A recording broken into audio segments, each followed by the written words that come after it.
बिस्मिल्लाहिर्रहमानिर्रहीम, अस्सलाम वालेकुम। मैं हूं बिशारत राजा। मेरे साथ मौजूद हैं बड़े मुतहर्रिक रिपोर्टर हैं, अंदर की खबरें रखते हैं। वसीम मलिक साहब आज मुझे मिले और यकीनन जो इनके सामने कुछ खबरें हम रखेंगे ये उस पर इनका तजिया लेंगे। ये आपको मायूस नहीं करेंगे। ये वो साफ़ी है जो लगी लपटी के बगैर बगैर किसी खौफ के जो हक़ाइक़ होते हैं, जो सच होता है, वो कौम के सामने रखते हैं। एक तो वसीम मलिक साहब जर्नैल जो है वो हर जगह आस्ता आस्ता आप कह सकते हैं कि वो सीटें संभाल रहे हैं। जिस तरह वापटा के चेयरमैन एक नए जर्नैल को तैनात किया गया और अभी एडिशनल सेक्रेटरी जनरल दाखिला जो है वहाँ पर ये को पहली दफ़ा हो रहा है कि काज़ी सर्विस जो मेजर जनरल हैं 2 स्टार उन्हें वहाँ पर तैनात किया जा रहा है। और फिर जो इमरान खान ने 5 अगस्त को एहतजाज की कॉल दी थी, तहरीक की, रियासत इतनी खौफजदा है, दाखिली साम्राज्य इतना खौफजदा है कि वो कॉल इमरान खान की कामयाब हो गई और रियासत ने उसे कामयाब करवाया।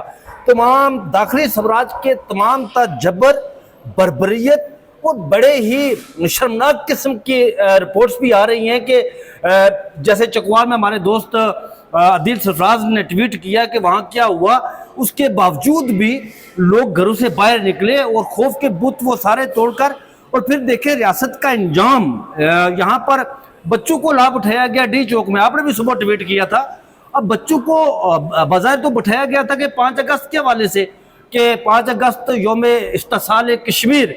मैं चूँकि कश्मीरी हूँ, मैं आज सुबह यहाँ से आ रहा था तो मैंने एक बैनर देखा, बिल्कुल ये जो आपका फॉरेन ऑफिस है उसके सामने जो इंडियन एम्बेसी है उसके बाहर लगा हुआ शारी दस्तूर पर, उस पर एक बैनर लगा हुआ था वसीम मलिक साहब के कश्मीरियों ने अपना हक मांगा और उन्हें मुजरिम बना दिया गया। जब मैं वो बैनर देखा तो यकीन करें मेरा कहका इतना बुलंद हुआ कि वो मैं गाड़ी ड्राइव करते हुए मेरी गाड़ी का जो स्टीयरिंग था वो आगे पीछे हिल गया तो मैंने पीछे फौरी तौर पर मैंने संभाला कि यार ये बैनर लगा हुआ। बहरहाल इसके बाद हुकूमत ने, ये खबर है कि हुकूमत ने ओपोजिशन को दावत दी है कि जी आए बैठे हमारे साथ, हम जो 26वीं आईनी तरमीम में कुछ सकम मौजूद हैं उससे दूर करते हैं। ये सारा क्या है, शुरू करते हैं हम जनाब जर्नैलों के हवाले से जो अब उन्होंने आस्ता आस्ता शहबाज हुकूमत को मासरे में ले लिया है। अच्छा, वो तो शहबाज हुकूमत ने पहले उन्हें मासरे में लिया अपने, फिर उन्होंने वापस लिया। ये तो टिट फॉर टैट की कहानी चल रही है। दूसरा, ये जो बैनर पे जो स्लोगन वो लिखने वाला शख्स था ना, मेरे ख्याल में आपको उस पे इक़दाम कत्ल का मुकदमा दर्ज करवाना चाहिए। अच्छा, यानी ये इससे बड़ा जुल्म नहीं हो सकता ना किसी शहरी के साथ जो अकल भी रखता है, शऊर भी रखता है, जो पाकिस्तान के मौजूदा हालात से भी वाकिफ़ है। इसमें कोई शक व शुबा नहीं कि जो 5 अगस्त 2019 का इकदाम था हिंदुस्तान का मोदी का, जिस तरह से कश्मीर की एक खसूसी हैसियत को ख़त्म किया गया, फ़ौजी छावनी में तब्दील कर दिया गया, वहाँ के कश्मीरियों को रहने के लिए अगर वो अपनी आज़ादी और अपनी हक़ खुददारियत रखते थे उनका जीना महाल कर दिया गया। पाकिस्तान उस हवाले से योम इस्तिसाल कश्मीर मनाता है, दुनिया भर के लोगों को ये मैसेज देता है कि हम पाकिस्तान। मलिक साहब, हम तो पिछले 78 साल से कश्मीरी जो है हिंदुस्तान का जबर बर्बरियत हम सह रहे हैं, फ्रंट लाइन वॉरियर्स हैं। लेकिन मैं वहाँ पे एक और बात करना चाह रहा हूँ कि आज जब मैंने सुबह लिखना चाहा कि मैं भी योम इस्तिसाल कश्मीर पे कुछ लिखूँ तो मेरे सामने गुज़श्ता 3-3.5 साल का, वैसे तो अमूमी तौर पर गुज़श्ता 78 साल, लेकिन खसूसी तौर पर गुज़श्ता 3 साल का जो खाका है वो मेरी आंखों के सामने आ गया। तो फिर मेरे अंदर एक सवाल हुआ कि क्या जब हम योम इस्तिसाल कश्मीर मनाते हैं तो क्या अब हम पर वाजिब नहीं हो गया कि हम योम इस्तिसाल पाकिस्तान भी मनाएं? सिचुएशन तो तकरीबन सेम है, बिल्कुल। अच्छा, फिर मुझे एक और, अब ये आप आसानी फरमा दें, यहाँ तो रोज़ ब रोज़ अरेंजमेंट्स होती हैं, रोज़ ब रोज़ कभी आइन पे हमलावर होते हैं, कभी अवाम पाकिस्तान पे हमलावर होते हैं, कभी इलेक्शन और हक़ राय दही पे हमलावर होते हैं। तो चलें, योम इस्तिसाल कश्मीर के लिए हमें एक तारीख तो मिली ना, 5 अगस्त। हम पाकिस्तान में तो मेरे ख्याल में 365 दिन ही हमें योम इस्तिसाल पाकिस्तान मनाना पड़ेगा। बिल्कुल ऐसा ही है। तो ये एक बरल दिलचस्प बात थी जो मेरे जहन में आई। और जहाँ तक आपने बात की जो गुज़श्ता रोज़ 2 तैनातियाँ हुई हैं, तो देखिए वो गालबन जो पीटीआई तो चले एक तहरीक चला रही है, एक तहरीक जो है वो पसे पर्दा भी चल रही है। वो तहरीक है कोई जर्नल भूखा ना सोए। हाँ कोई जनरल भूखा ना सोए। चले वो lieutenant general retired Mohammad Saeed साहब को चेयरमैन वापडा उन्होंने गुज़श्ता रोज बनाया। आपको पता है गुज़श्ता 2 दहाइयों से वापडा की जो चेयरमैनशिप है वो जर्नलों के पास रही है। हाँ बिल्कुल ऐसा ही है। दरमियान में शम्सुल मुल्क आए थे, हाँ कुछ अरसे के लिए वो आए थे, लेकिन जब उन्होंने कालाबाग डैम की फिजिबिलिटी बनाकर दी थी और फिर वो नहीं हो सका। बहरहाल ये एक है।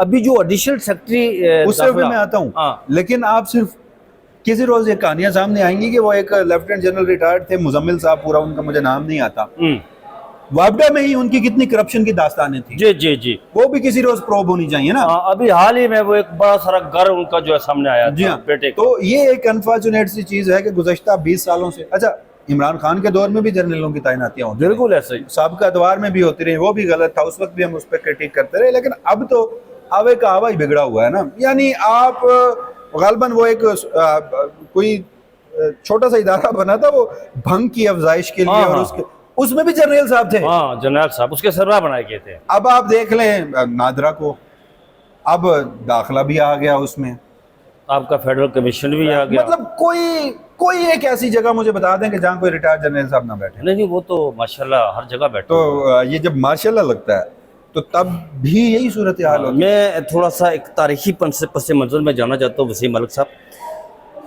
जब यहाँ पर गुलाम मोहम्मद गवर्नर जनरल थे, वो फालिज रदा थे। पाकिस्तान की बदकिस्मती रही है, वैसे जो गुलाम मोहम्मद थे वो बड़े ज़बरदस्त किस्म के ब्यूरोक्रेट थे, इसमें कोई दो राय नहीं थी, लेकिन वो थे फालिज रदा।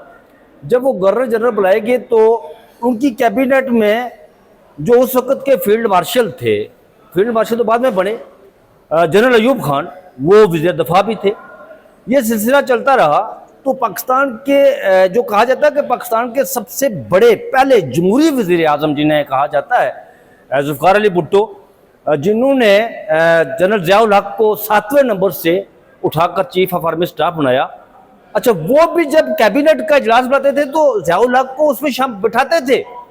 तो ये सिलसिला तो चल रहा है ना। ये तो जब ये एडिशनल सेक्रेटरी दाखिला की खबर आई तो मैंने कहा, मैंने ट्वीट किया उस पर कि शहबाज शरीफ साहब को चाहिए कि जो उनके रूहानी और सियासी गुरु हैं, ज़ाहिर है वो बकौल बिलावल के बाप है, उनके सियासी बाप ज़ियाउल हक, उनकी पैरवी करे वो, और जो मौजूदा चीफ ऑफ आर्मी स्टाफ है फील्ड मार्शल, उनको भी वो बुलाएं वहाँ पर और कैबिनेट इजलास में, और वहाँ पर ये सारा कुछ करें ताकि ये सिलसिला चलता रहे और कौम जो है वो उनकी जो इस मुल्क के लिए वो गां कदर खिदमत से अंजाम दे रहे हैं उससे मुस्तफीद हो कौम।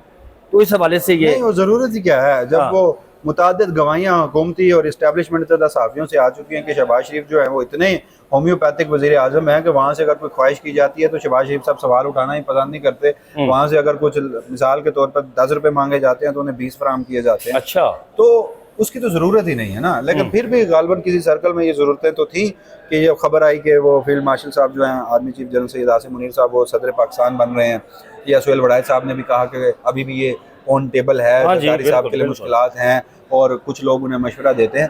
तो ये आप जो मुतालबा कर रहे हैं ये भी अगर यही सूरत हाल रही तो गालबन पूरा हो जाएगा।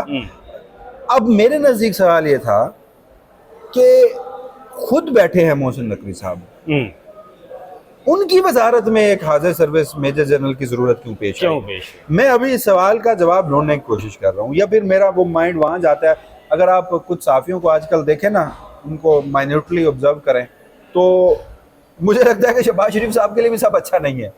बिल्कुल सही है। वो भी मोहसिन नकवी साहब के लिए वजारत उज़्मा और इस तरह की कुछ कहानियां, कुछ लॉबिंग और इस तरह की बारीक वारदातों में मुझे मसरूफ नजर आते हैं, और Suhel Vadai is one of them. आप उनकी इंटरव्यूज, कॉलम्स और बहुत कुछ जिस तरह से आप देख रहे हैं, तो इस सारी सूरत हाल में बहरहाल रोज कुछ नया होता है पाकिस्तान में। आजकल तो जिस तरह से इमरान खान साहब आज 2 साल उनकी कैद को हुए उस पर गुफ्तगू करते हैं, उन्होंने भी पाकिस्तानी कौम को एटलीस्ट मुझे तो उन्होंने सरप्राइज किया, उससे बढ़कर मुझे अवाम पाकिस्तान ने सरप्राइज किया गुज़श्ता 2 सालों में। जी जी जी, बहुत कुछ हो रहा है। आगे बढ़ते हैं उस खबर की तरफ के जिस तरह आपने जिक्र किया कि खान साहब का, उन्हें आज 5 अगस्त को 2 साल हो गए उन्हें गिरफ्तार किए हुए। इमरान खान साहब ने बड़ी बहादुरी से वो जेल काटी है।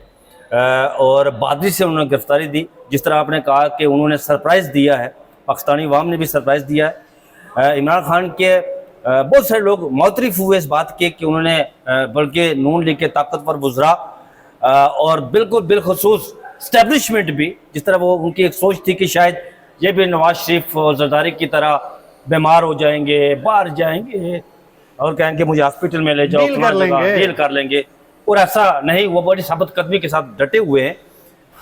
आज 5 अगस्त को उन्होंने एहतजाजी तहरीक, ये अभी तो स्टार्ट है ना, ये एहतजाजी तहरीक लंबी चलेगी। अब देखो उन्होंने 14 अगस्त को भी दी हुई है, कॉल दी हुई है। आज कुछ शर्मनाक किस्म के वाकयात भी हुए। देखिए, ये जो आपने दिल सरफराज साहब हमारे दोस्त है, कोलीग हैं, आप जिस एक वाक़े का हवाला दे रहे हैं, इंतहाई अनफॉर्चुनेट, यानी कि इससे ज़्यादा बेशर्मी, बेहयाई, बेगैरती, पस्ती, यू नेम इट, उसकी कोई 12 साल बच्ची को हद नहीं है जो की गई है कि 12 साल बच्ची को इंसान के रोंगटे खड़े हो जाते हैं, थ्रेट किया जा रहा है। वो जो बदबख्त वो पुलिस एहलकार जो ये थ्रेट दे रहा था, उसके घर में माएँ बहनें बेटियां नहीं है, उसे खुदा के कहर से खौफ नहीं आता।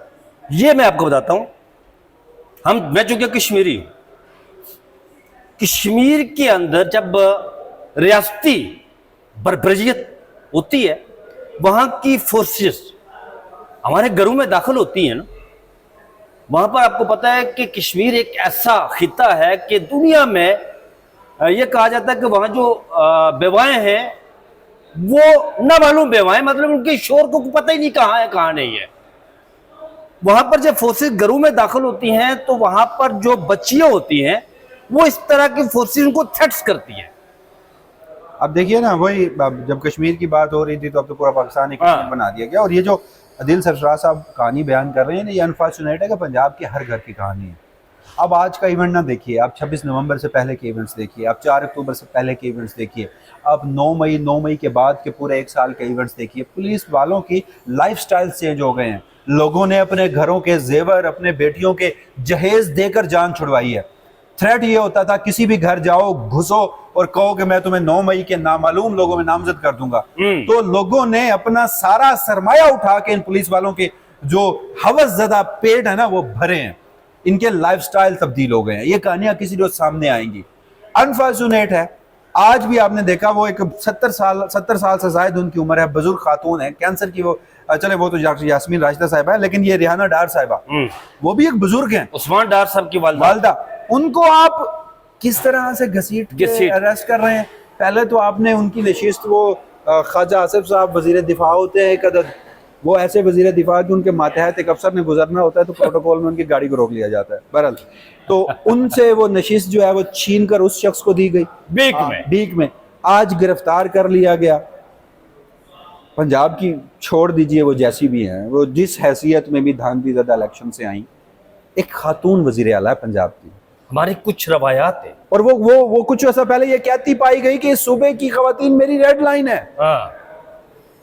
तो मेरे ख्याल में बतौर सहाफ़ी मुझे वो अल्फाज, मैं थोड़ा शाइस्ता अल्फाज इस्तेमाल करने की कोशिश कर रहा हूँ, लेकिन वो छोड़ दीजिए इस बात को। आपकी जो बात थी ना, एहतजाज कामयाब हुआ, वो 100% दुरुस्त थी। एहतजाज, PTI के एहतजाज जिस रोज़ होना होता है, हमें उसकी कामयाबी के लिए उस रोज़ तक इंतज़ार नहीं करना पड़ता। हमें पहले ही हुकूमत की घबराहट, बौखलाहट, उसका जो पैनिक होना है ना, वो नज़र आ जाता है। पंजाब में जो कुछ हुआ, अडियाला जेल आज सील करनी पड़ी, रास्तों पे इजाफी नफरी तैनात करनी पड़ी, पार्लियामेंट के दरवाजे बंद, रेड जोन बंद, इस्लामाबाद में वो कोई स्ट्राइकिंग फोर्स है उसको तैनात करना पड़ा, दफा 144 इस्लामाबाद में, दफा 144 पिंडी में। खौफ किस बात का है? आप तो कहते हैं कि PTI का एहतजाज नाकाम हो गया, वो खत्म शुद्ध हो गई। अच्छा, फिर आप कहते हैं कि हमने अमेरिका को विराम किया हुआ है। आपने किया है, आपको इस वक्त कोई बैरूनी दबाव नहीं है, कोई अंदरूनी दबाव नहीं है। खौफ क्यों है? जब आप इलेजिटिमेट होते हैं ना, यू नेम इट, इस वक्त चाहे सिक्योरिटी इदारों हों, हसास इदारे हों, वजारत उज़्मा हो, सारे लोग इलेजिटिमेट बैठे हैं।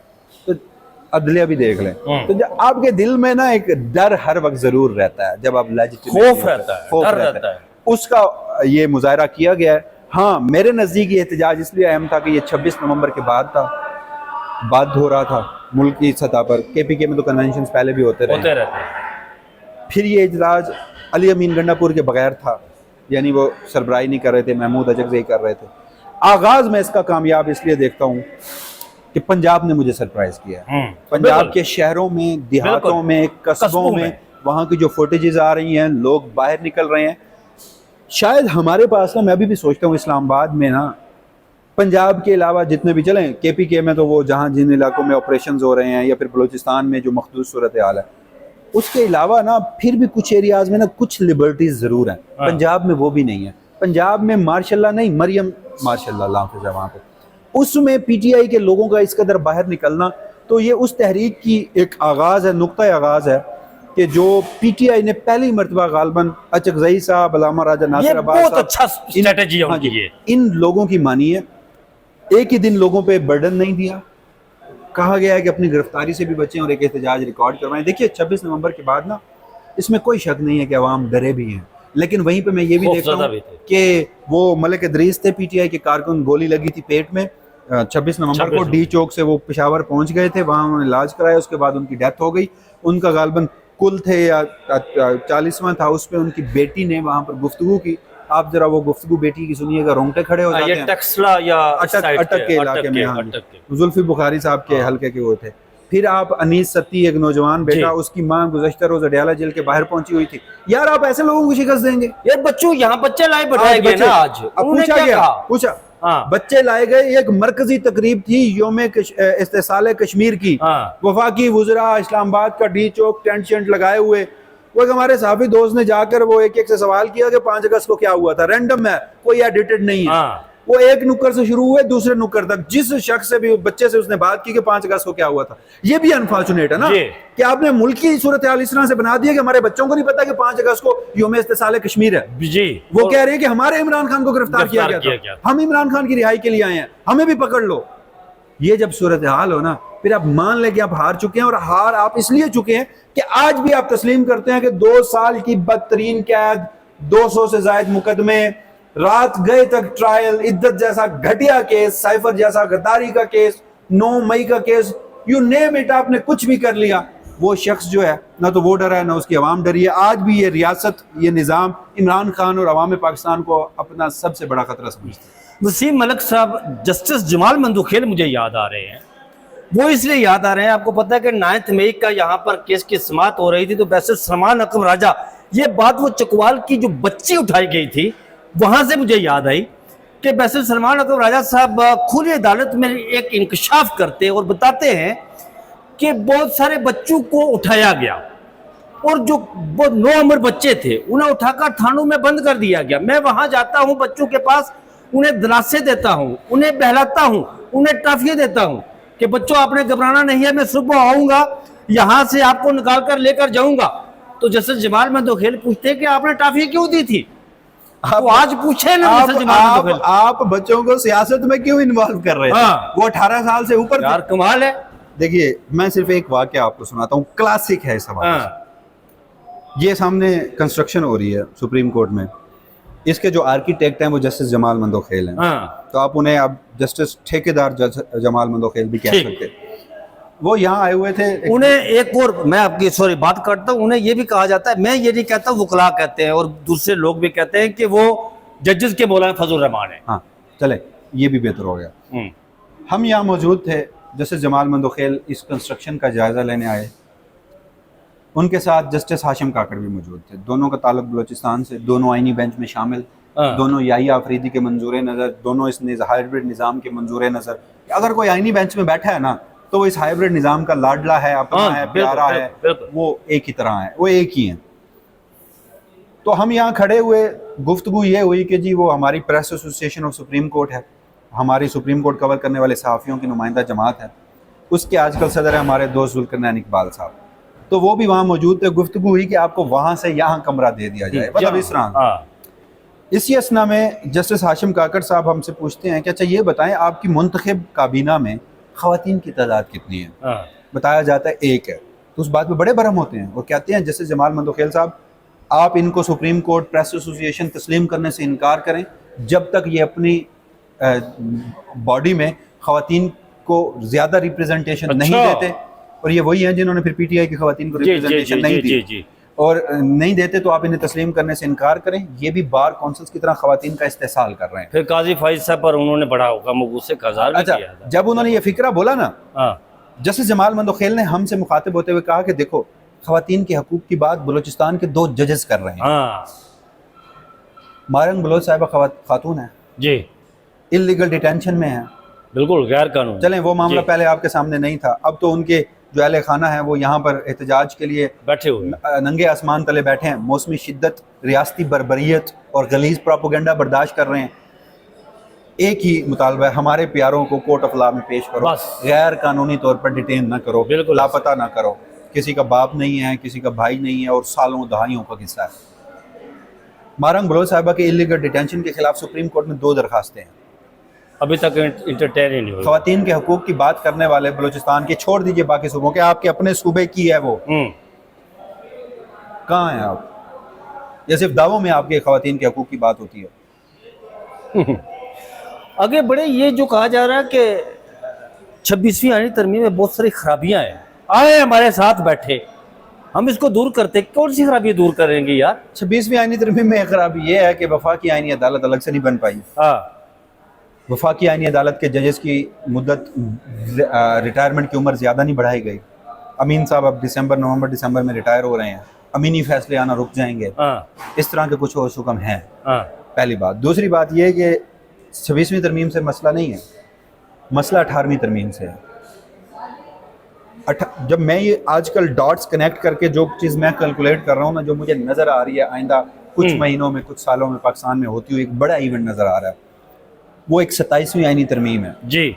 उसमें एक तो चले सुप्रीम कोर्ट से मुतालिक, अदलिया से मुतालिक रही सही कसर पूरी की जाएगी, इस तरह बहुत सारी तरमीम जो है वो ज़ेरे गौर है। 18वीं आईनी तरमीम को अंडू करना है, और उसका सबसे बड़ा मसला जब से हुई तब से लेकर आज तक मिलिट्री इस्टेब्लिशमेंट को है। राहेल डॉक्ट्राइन भी यही था, बाजवा डॉक्ट्राइन भी यही है, और गालबन मौजूदा भी यही है। अब उसके लिए पीपल्स पार्टी ने ना आज तक अपनी सियासी ज़िंदगी में 2 चीज़ें बेची हैं। ये जुल्फ़कार अली भुट्टो के बाद की पीपल्स पार्टी की बात कर रहा हूँ, भुट्टो की शहादत और 18वीं आईनी तरमीम। अब नहरों वाले मामले का जो डेंट पीटीआई को अंदरूनी सिंध पीपल्स पार्टी को पड़ा है ना, अंदरूनी सिंध में, ये अंदरूनी सिंध जाकर अपनी शक्ल दिखाने के काबिल नहीं रहे। लोग थूकते हैं इनके मुंह पर, पत्थर मारते हैं। तो अब इनके पास रही सही है 18वीं तरमीम, लेकिन आजकल ताबेदारी में बिलावल भुट्टो जरदारी और आसिफ अल जरदारी ने हर हद पार कर दी है, क्योंकि मौसूफ बिलावल जरदारी साहब जो हैं वो वज़ीर आज़म बनना चाहते हैं, इसलिए लड़ाई भी मोल नहीं ले सकते। इस्टेब्लिशमेंट चाहती है 27वीं आईनी तरमीम में 18वीं अंडू की जाए। तो इतलात के मुताबिक पीपल्स पार्टी ने यूं हाथ जोड़कर इस्टेब्लिशमेंट को कहा है कि हमें हुकूमत से बाहर कीजिए, हम बैठते हैं अपोजिशन पे, फिर आप 27वीं आईनी तरमीम कर लीजिए और 18वीं आईनी तरमीम को अंडू कीजिए। हम अपोजिशन में बैठकर मुखालफत करेंगे, अंदर से आपके साथ होंगे, बाहर दिखाने के लिए हम मुखालफत करेंगे। अब उसके लिए पीपल्स पार्टी को जब आप निकालते हैं तो 2/3 पूरी नहीं होती। सहूलतकारी हुई है सुप्रीम कोर्ट के कमरा अदालत नंबर 1 से 1 मरतबा पे। ये अप्रैल वाला जो फैसला था ना, 4 महीने का ट्रायल वाला, अब प्लान ये है कि एक तो इमरान खान साहब भी बाइकआउट का ऐलान कर चुके हैं। पीटीआई के एमएनएस जो होंगे ना नाअहल 9 मई के, अभी तो बहुत कम हुए हैं, बड़ी तादाद आनी है, फैसले आने हैं। बिल्कुल ऐसा है, 50, 55, 60 के करीब कुछ लोग बताते हैं। 2/3 पूरी करनी है। तो इन नशिस्तों से जो हारेंगे ना, ये वो फिर हुक्मरान इत्तेहाद को दी जाएंगी, और उनमें भी नून लीग को, एमक्यूएम को या इन जमातों को सौंपी जाएंगी, और नून लीग को अकेली 2/3 अक्सरियत दिलवाई जाएगी। वो एक 27वीं आईनी तरमीम करके 28वीं आईनी तरमीम अंडू भी कर देगी, और फिर 18वीं आईनी तरमीम अंडू। हाँ, फिर अपोजिशन और हुकूमत ने कुछ अगले ओहदेदार लगाने हैं। अगले इलेक्शन के लिए चीफ इलेक्शन कमिश्नर लगाना है, अगले इलेक्शन के लिए कुछ मैनेजमेंट्स करनी है। तो पीपल्स पार्टी अपोजिशन में होगी, हुकूमत में नून लीग होगी, तो आपस में ये तय करके वो फार्मूला भी हो जाएगा, क्योंकि पीटीआई के साथ मिलकर तो मतलब वो रोटी बंदरों में बढ़ अपने ही है, वो जिसमें वो ये एक मंसूबा जो है वो ज़ेरे गर्दिश है। इसलिए मैं ये समझ रहा हूँ कि 27वीं आईनी तरमीम को भी थोड़ा वक्त लगेगा, थोड़ा वक्त लगेगा। मुमकिन है, मोहम्मद मारक साहब ने रात को खबर दी थी कि दिसंबर तक तो ये सारी अरेंजमेंट्स हो सकती है। बहुत शुक्रिया वसीम मलिक साहब। नाज़रीन, वसीम मलिक साहब ने बड़ी तफसील के साथ वो तमाम चीज़ें आपके सामने रखी हैं। मुझे यकीन है कि आपको कोई तशनगी बाकी नहीं रहेगी। मुझे और वसीम मलिक साहब को इजाज़त दीजिए। अपना बहुत सा ख्याल रखिएगा। अल्लाह हाफिज़।